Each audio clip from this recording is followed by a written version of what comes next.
ఆయన ఏమై ఉన్నాడో మనం ఎరిగిన వారమై ఉండాలి.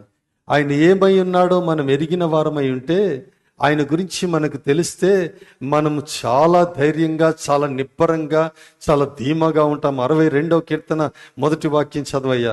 62వ కీర్తన మొదటి వాక్యం. ఆయన ఎరిగినటువంటి దావీదు ఏమంటున్నాడు చూడండి. ఆయన ఎరిగినటువంటి దావీదు ఎలా మాట్లాడుతున్నాడు చూడండి. నా ప్రాణము దేవుని నమ్ముకొని మౌనంగా నా ప్రాణము దేవుని నమ్ముకొని మౌనముగా ఉన్నది. ఆయన వలన నాకు రక్షణ కలుగును. దేవునికి స్తోత్రం, హల్లెలూయా. అది ప్రజలకి చెప్తున్నటువంటి మాట. 5వ వాక్యానికి వచ్చేటప్పటికి ఆయన తన ప్రాణంతో చెప్తున్నటువంటి మాట విందాం ఇక్కడ.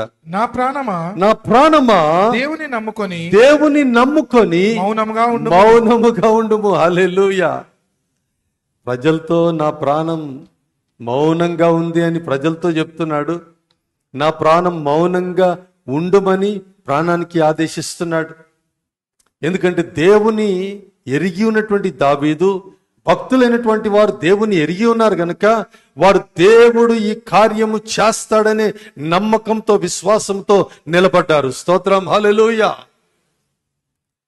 మేము సేవిస్తున్నటువంటి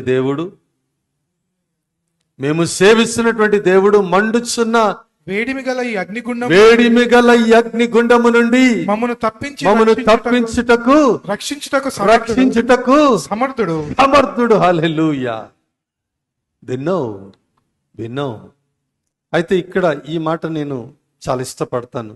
ఒకవేళ తప్పించకపోయినా, ఒకవేళ ఆయన రక్షింపకపోయినా, రాజా నీ దేవతలను మేము పూజింపమని, నీవు నిలువ పెట్టించిన బంగారు ప్రతిమకు నమస్కరింపమని తెలుసుకొనుము.